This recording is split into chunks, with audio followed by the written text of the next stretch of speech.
ನಿನ್ನೆ ದಿನ ರಾಜ್ಯದಲ್ಲಿ ರಾಜ್ಯಸಭಾ ಚುನಾವಣೆ ನಡೆದು ಫಲಿತಾಂಶಗಳು ಬಂದಾಗ ಕಾಂಗ್ರೆಸ್ಸಿನ ಅಭ್ಯರ್ಥಿ ನಸೀರ್ ಹುಸೇನ್ ಅವರು ವಿಜಯಿಯಾದಾಗ ಆ ವಿಜಯಿ ಯಾತ್ರೆಯಲ್ಲಿ ಪಾಕಿಸ್ತಾನದ ಪರ ಘೋಷಣೆ ಹಾಕಿರುವಂಥದ್ದು ಕಂಡುಬಂದಿದೆ.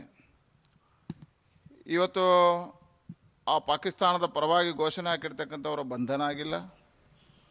ರಾಜ್ಯದಲ್ಲಿ ಸರ್ಕಾರ ಮತ್ತು ಕಾಂಗ್ರೆಸ್ ಪಾರ್ಟಿ ಇದನ್ನು ಯಾವತ್ತೂ ವಿರೋಧಿಸಿಲ್ಲ. ಇದರ ಹಿಂದೆ ಕಾಂಗ್ರೆಸ್ನ ಮಾನಸಿಕತೆ ಇದೆ ಅಂತ ಅನ್ನಿಸ್ತದೆ.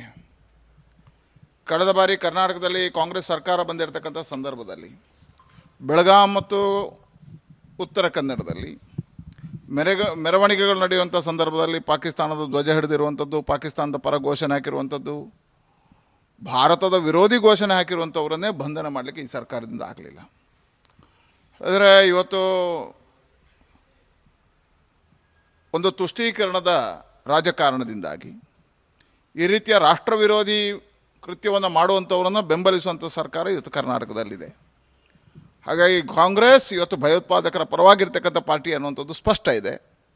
ರಾಷ್ಟ್ರ ವಿರೋಧಿ ಕೃತ್ಯಗಳಿಗೆ ಕಾಂಗ್ರೆಸ್ ಮನೆ ಹಾಕುತ್ತೆ ಅನ್ನುವಂಥದ್ದು ಸ್ಪಷ್ಟ ಇದೆ. ಕಾಂಗ್ರೆಸ್ಸೇ ಇವತ್ತು ರಾಷ್ಟ್ರ ವಿರೋಧಿ ಅನ್ನುವುದಕ್ಕೆ ಇವತ್ತೊಂದು ಇದು ತಾಜಾ ಉದಾಹರಣೆ. ಒಬ್ಬ ರಾಜ್ಯಸಭಾ ಸದಸ್ಯ ಈ ಘಟನೆ ನಡೆದಾಗ ಒಂದು ಖಂಡಿಸಬೇಕಿತ್ತು ಅವರೇ, ಅಥವಾ ಇದು ಈ ರೀತಿಯ ಘಟನೆ ನಡೆದಿರ್ತಕ್ಕಂಥದ್ದಕ್ಕೆ ಖೇದ ವ್ಯಕ್ತಪಡಿಸಬೇಕಿತ್ತು. ಯಾವುದೂ ಮಾಡದೆ ಅವರೂ ಮೌನವಾಗಿರುವಂಥದ್ದು, ಅವರೂ ಇದರ ಪಾಕಿಸ್ತಾನದ ಪರ ಇದ್ದಾರೆ ಅನ್ನುವಂಥದ್ದು ಸ್ಪಷ್ಟ ಆಗಿದೆ.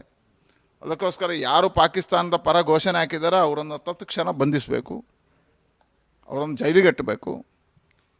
ಎರಡನೇದು ನಸೀರ್ ಹುಸೇನ್ ಅವರ ನಿಲುವೇನು ಸ್ಪಷ್ಟಪಡಿಸಬೇಕು, ಅಥವಾ ಅವರನ್ನು ರಾಜ್ಯಸಭಾ ಸದಸ್ಯರಿಂದ ಉಚ್ಚಾಟಿಸಬೇಕು, ಅವರೇ ಅದಕ್ಕೆ ಬೆಂಗಾವಲಾಗಿದ್ದಾರೆ ಅನ್ನುವಂಥದ್ದು ನಾನು ಈ ಘಟನೆಯನ್ನು ಖಂಡಿಸ್ತೇನೆ, ವಿರೋಧಿಸ್ತೇನೆ ಮತ್ತು ಸರ್ಕಾರ ತತ್ಕ್ಷಣ ಕ್ರಮ ಕೈಗೊಳ್ಳಬೇಕು ಅಂತ ಒತ್ತಾಯ ಮಾಡ್ತೇನೆ.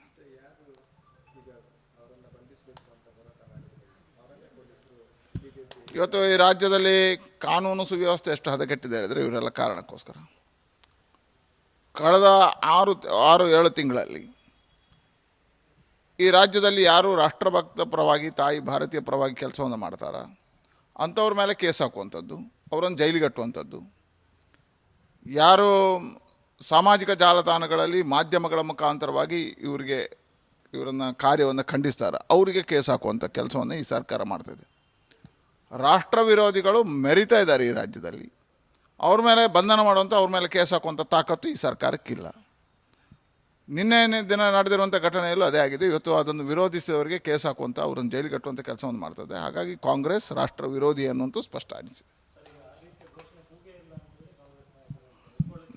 ನೋಡಿ, ಘೋಷಣೆ ಹಾಕಿದ್ದಾನೆ ಅಂತ BJP ಹೇಳಿಲ್ಲ, ಘೋಷಣೆ ಹಾಕಿದ್ದಾನೆ ಅಂತ JDS ಹೇಳಲಿಲ್ಲ, ಯಾವುದೇ ರಾಜಕೀಯ ಪಾರ್ಟಿ ಹೇಳಲಿಲ್ಲ. ನೀವು ಮಾಧ್ಯಮದವರು ತೋರಿಸಿದ್ದು, ಮಾಧ್ಯಮಗಳಲ್ಲಿ ಸ್ಪಷ್ಟ ಇದೆ. ಘೋಷಣೆಯನ್ನು ನೀವು ಬಹಳ ಸ್ಪಷ್ಟವಾಗಿ ತೋರಿಸಿದ್ರಿ, ನಿಮ್ಮ ಮುಖಾಂತರವೇ ಬಂದದ್ದು. ಇವತ್ತು ಮಾಧ್ಯಮಗಳನ್ನು ಕಾಂಗ್ರೆಸ್ ಒಪ್ತದೇ ಇಲ್ವಾ? ಮಾಧ್ಯಮಗಳ ವರದಿಯನ್ನು ಸತ್ಯ ಅಂತ ಒಪ್ತದೇ ಇಲ್ವಾ?